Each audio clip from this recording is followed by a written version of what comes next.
Good morning and good afternoon to everybody. First of all, please let me associate in my presentation my colleague Nicola, that is the responsible for the model simulation, and Professor Elena Marina from University of Valladolid, Spain. We are going to talk about reactive fluid curtains for chemical hazard mitigation. This is a very specific argument that is somewhere related to the... Okay, so reactive fluid curtain for chemical hazard mitigation. We have been told by the person that presented the process safety culture overview in general that normally we can split the approach to process safety in two main areas: prevention and mitigation. Prevention is much better because prevention means that we have been able to avoid consequences to occur.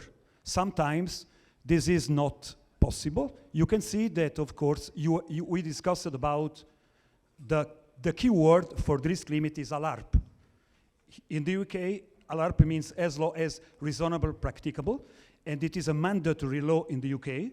It is applicable normally according to the UK model in other countries, in Middle East as well, where we had experience about this. And so normally it is a just of economical estimate about the acceptability of risk. Sometimes the fulfillment of risk limits, of course, in terms of the prevention, cannot be met.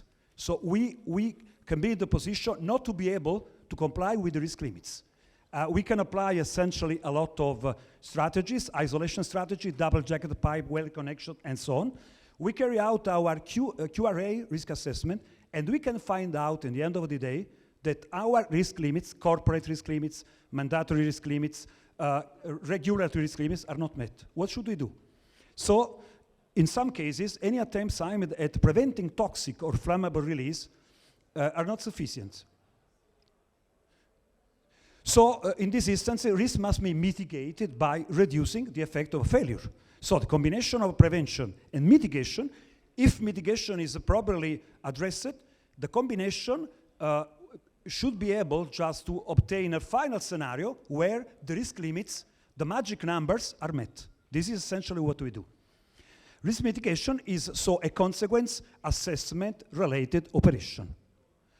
Normally, we are dealing now about, let's say, chemical risk, and there are some specific international standards that relate the hazard related to chemical hazard to some specific codes numbers. For example, IDLH, for chlorine we have seen AEGL, ERPG, or probability function, that are essentially a way to quantify, let's say, the thresholds that normally we have to take into account in order for ensuring that the chemical hazard is reduced within acceptable risk or limit. So chemical hazard mitigation is anyway accomplished through concentration reduction. Of course, we can see that the toxic law, the Haber law, is the basic law of toxicity. In terms of the human body works according essentially a combination of concentration and exposure time. Regardless of the typical threshold that we can use depending on the standards ADLH and probability function ERPG, anyway, we have to ensure that both concentration and or exposure time are anyway keep under some specific threshold in order to comply with risk limit. This is the challenge. So fluid curtains. Fluid curtains is a validated technique. When I say validated, validation is another important keyword of process safety management. I can have an interpretation about what is better to me, depending on my experience. But there are some institutions, such as CCPS or IKME or TNO, DMV, and others, that are to be considered technical authority. So I am not forced to prove that something is acceptable or not, provided that some institution can have just published some specific data. And so fluid curtains is one of the techniques that has been approved by CCPS, Center for Chemical Process Safety, that in the US, as you know, is probably the most reputable institution about process safety as a branch of the American Institute of Chemical Engineers. Fluid curtain techniques are normally split into three main let's say, area. What is a fluid curtain or liquid curtain?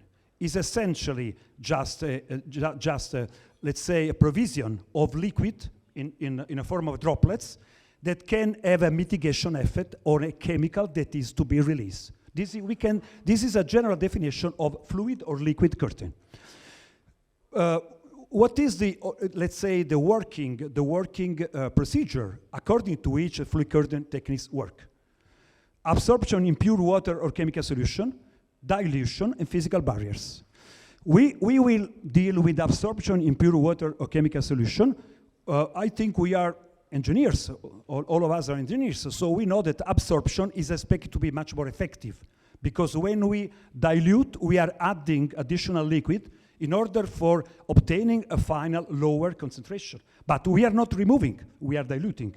If we have a physical barriers, we are creating a physical barriers, preventing the cloud from probably freely migrating towards the target. When we say absorption, process engineers know very well that absorption is one of the main unit operation of chemical engineers. So absorption is a very specific technique. Absorption in pure water or chemical solution is essentially the specific aspect that you are going to deal with. This is a general scheme. I know that it's a very specific topic. I apologize for running, but time is short.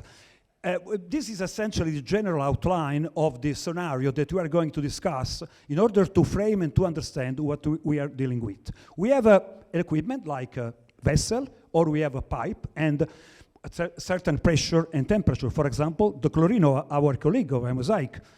And we can have essentially just a release depending on various factors. And so we can identify according to the source models that we can use.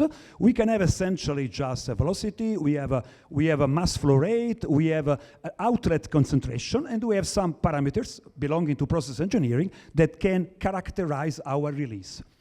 Okay, what is let's say the right-hand side sketch is essentially our barrier, our fluid curtain. We have a certain distance. It's very important, the parameter D, that we normally, with our friend Neil Prophet of Mosaic, because we worked together about, we developed the technology and we apply together.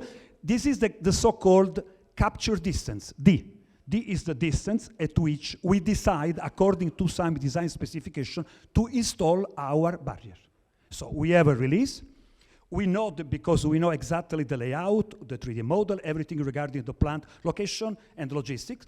And according to several factors, not very easy to identify as a whole, we can decide that a certain distance D, we will go to install our fluid curtain. So the distance C, we called the capture distance, okay?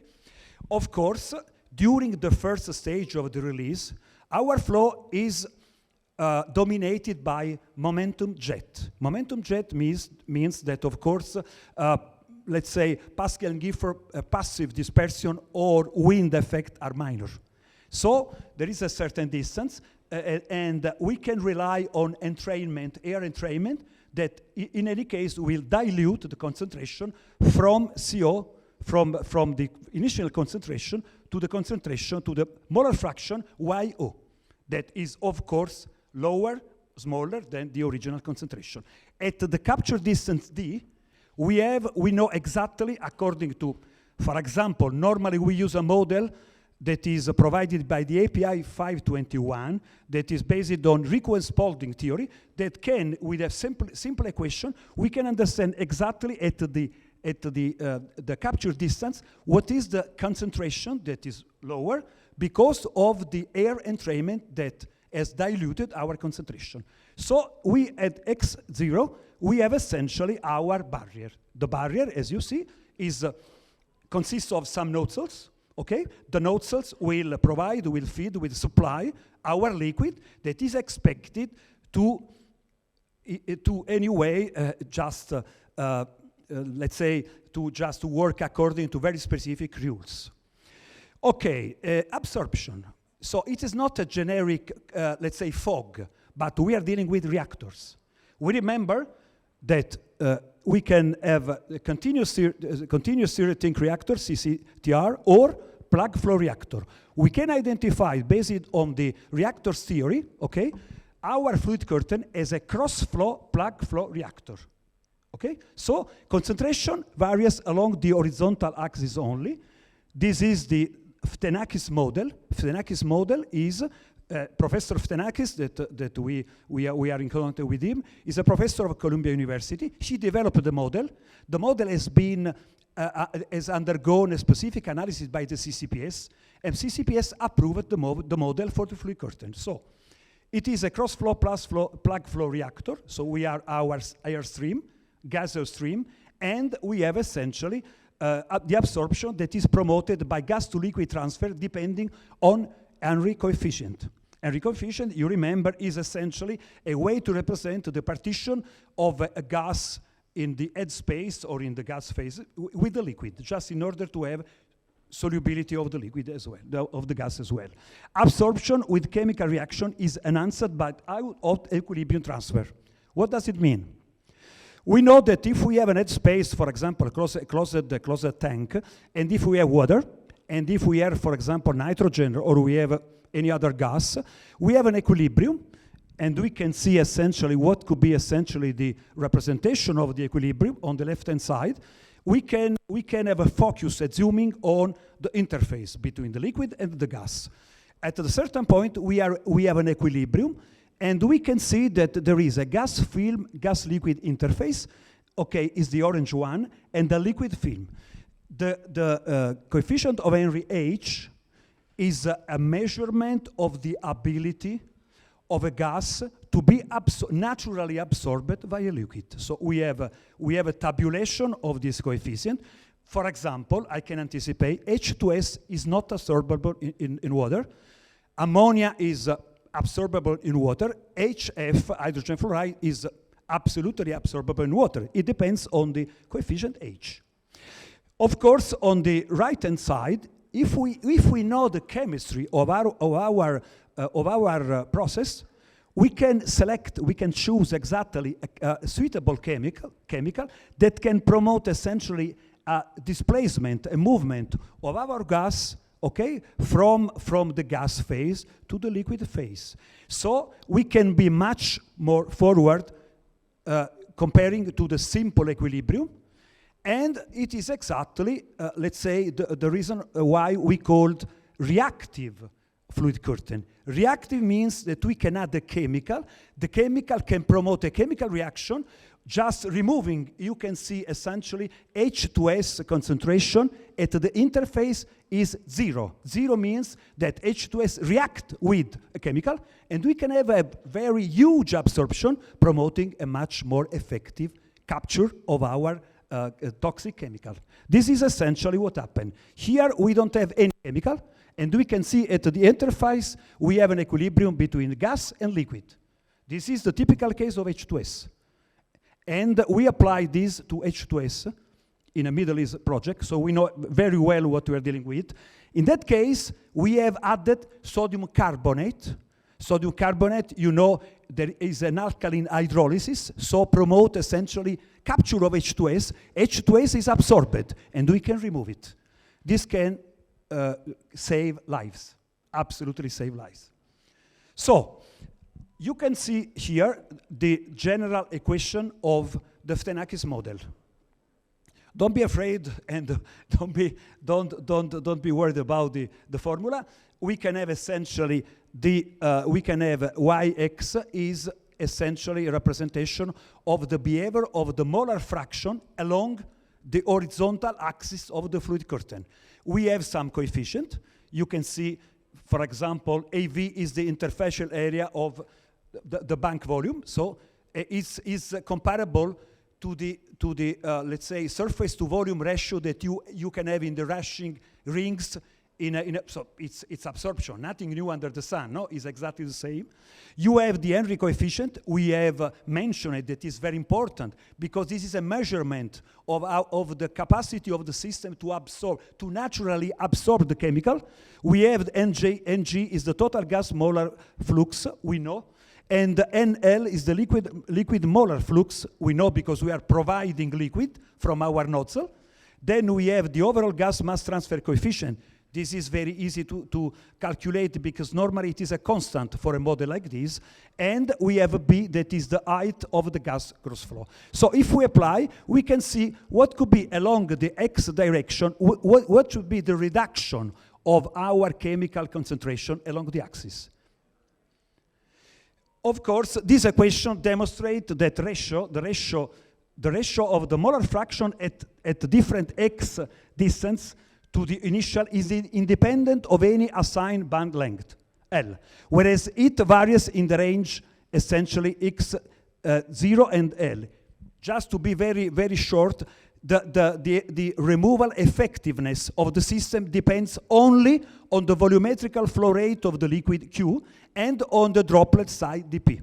X doesn't affect. If we identify X, we only know that is essentially be reduced along the axis X, but the most important factors are of the nozzle liquid Q and the droplet side. This is the equation. It seems complicated, but in reality, we have the first one is the pure absorption case. If we cannot rely on any chemical contribution, for example, because we are not adding any chemical, we have to use the Hull equation, that is the first one. If we have a reactive case, so if we can rely on the action, let's say the capturing action of a chemical, you can see the second equation that is simpler, and in terms of the quantitative performance of the system is much better. So we can have absolutely a fantastic absorption. These other two cases, pure absorption case, reactive case. Okay, this is, I think, interesting because we can go to some practical example. We have split, we have tabulated essentially the behavior and the performance of the system depending in relationship with some chemical. So we can recognize, for example, ammonia, and we can recognize carbon dioxide, carbon monoxide, chlorine, okay? Then we can have hydrogen chloride, hydrogen cyanide, hydrogen sulfide, and so on. In the table, you can have essentially the Henry coefficient that you can find on the Perry Chemical Engineering Handbook or any other physical chemical, and you can see that they are absolutely different. They can be different by several order of magnitude. It means that you can have a situation where your system would work very well, and other situation where your system would not work at all. The model can be unreactive or reactive. If you have a chemical that you can add in your solution, you can have a reactive effect. And so, for example, let's go to, for example, hydrogen sulfides.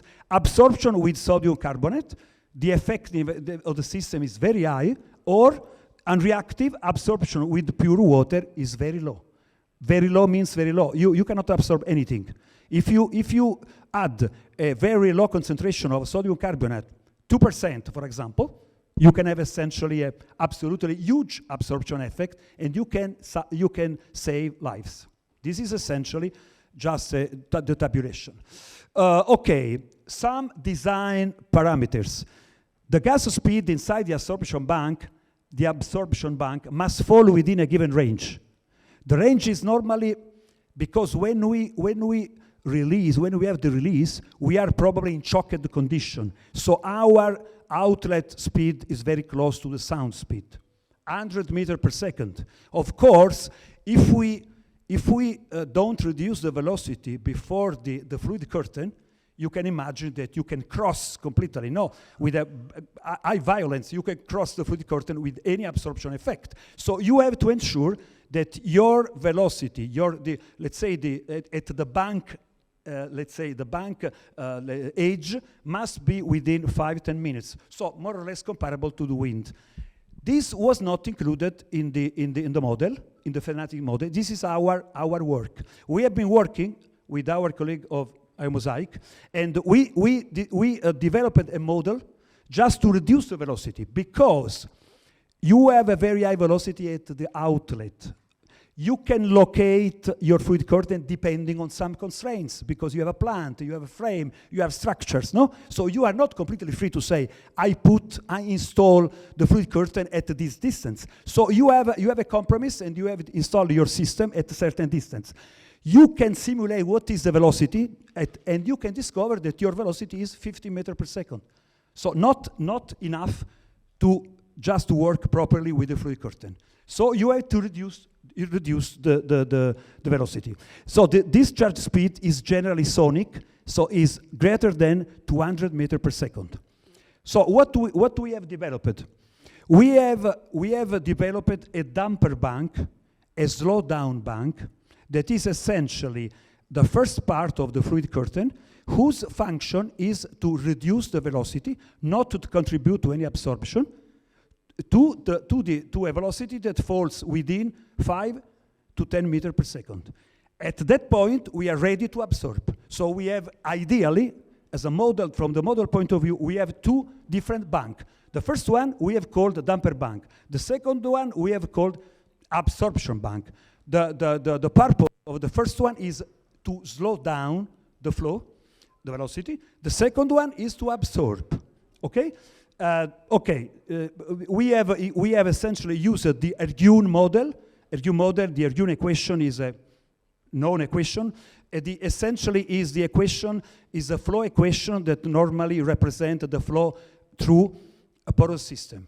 And the Taylor equation, that is another very important equation, and we were able to have just to size the damper bank. So we have a small bank that slows down the flow until 5 to 10 meters, and after that we can absorb.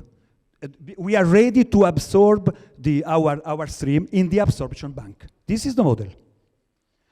You can see here, practically speaking, and here the contribution of the, we can have some specific nozzles. These are not generally nozzles. These are small reactors. We were in contact with a vendor. We have specified the nozzle. You can see essentially some options in terms of size, in terms of coverage, and so on. And you can see that we discovered, for example, with our simulation, that we can rely on the first bank of a single nozzle working for slowing down the flow. So when we are here we can start absorbing.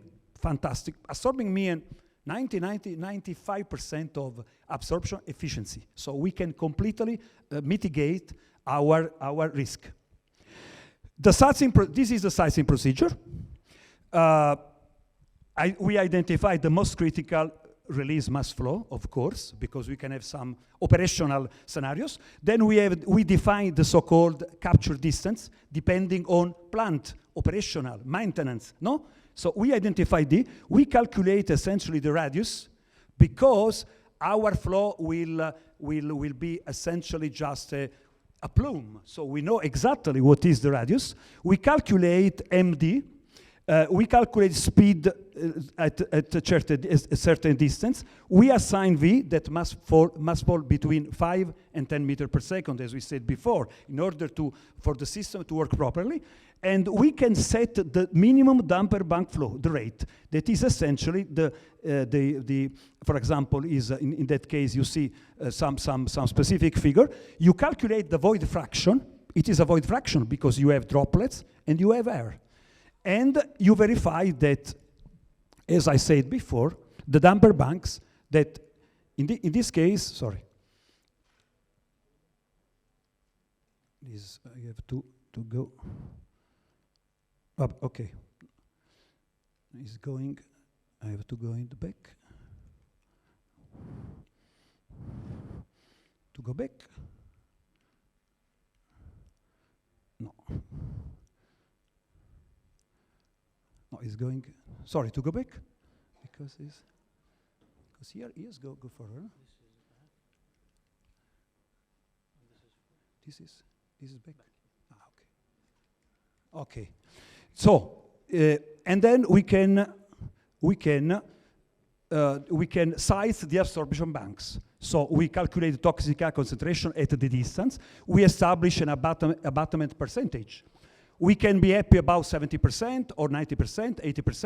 We can optimize, And then we set the tentative absorption, reactive flow rate, and droplet diameter. We have to work with the vendor. There are the vendor, for example, we know the BETE, B-E-T-E, that is a very specific vendor for this kind of nozzles. And so we identify the droplet diameter, dP, that is very important, is one of the most important parameters.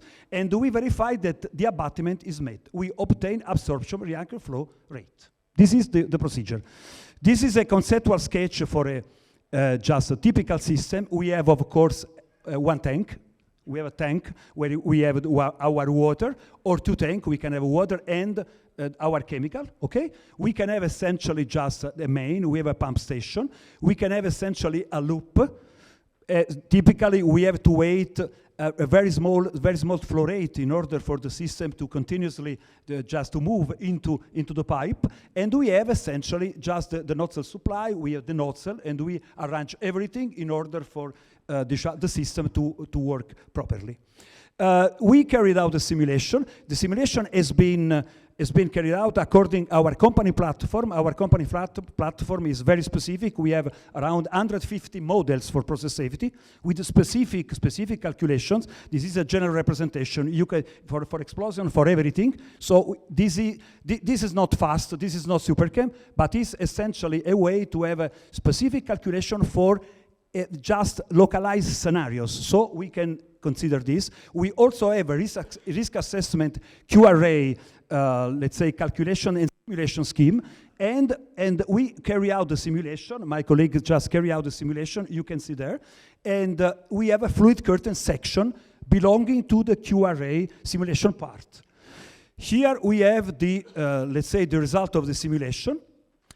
We have, for example, in this case, hydrogen sulfide. It's very important because we know in the oil and gas industry how H2S and mercaptans are potentially hazardous. We said before that, of course, hydrogen sulfide cannot be absorbed in pure water, absolutely. So in the simulation that you can find in the article, we can have essentially a comparison between the simple water absorption and the reactive case. So you can find we have input data. The pressure is 50 bar, temperature is 25 degrees Celsius. We have some data regarding the damper bank. We decided to locate the damper bank at 10 meters, for example, no? In that case. We have the fluid curtain nozzle droplet diameter is 200 microns. This can be accomplished by the vendor that can guarantee that your average droplet is 200 microns. It's very important. And you have a target concentration at the reactive bank outlet that is only 100 ppm, for example. That is fantastic because it is the ideal H. So you are starting from 1 million ppm and you can arrive at 100 ppm in a very, very small system, relatively small system. You can rely on a further dispersion, and possibly on the target, you have that the H2S concentration is very low. It's probably much, much lower than 100 ppm. The flow release findings, you can see 23.25 kilogram per second, very high. You can have the damper bank findings, so you have all the geometrical and the functional features of the damper band findings, and you have the reactive band findings. With the pure water, target concentration not technical achievable with the pure water. Water flow rate would be much greater than 10,000 cubic meters per hour. So not absolutely unaffordable. So doesn't work. At that point, we have to decide for reactive fluid curtains. We know, because there is a long study that was performed by 2-3 universities in the 50s, we have all operational data for sodium carbonate. We could use sodium hydroxide, but I don't think operators would be very happy, no? To have a shower with the sodium hydroxide. I don't think so. Whereas 2% of sodium carbonate will be much, much more affordable. So reactive band findings, chemical Henry constant, you can see, and we can have essentially chemical Henry constant will be 0. 0 means that we can have essentially completely removed all H2S. The gaseous flux, the liquid flux, surface to volume interface ratio, all operational data. In the end, you have the concentration reduction effectiveness is 99.36% in this case. If we just just use pure water could be around 2-3% only. So we have absolutely a promotion of huge effectiveness in H2S capture. This is for H2S. This is for hydrogen fluoride.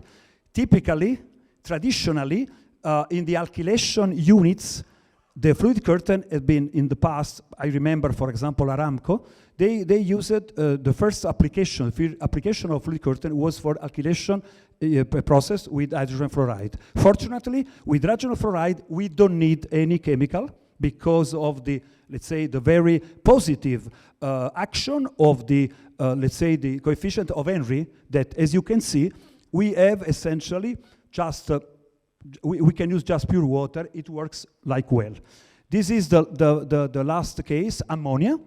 For ammonia, ammonia can be essentially absorbed by pure water only, or if you need just a much greater absorption effectiveness, you need to add some chemical. The chemicals depend on the specific study that you have to carry out in order to identify if the chemistry and, of course, let's say the feasibility of the process.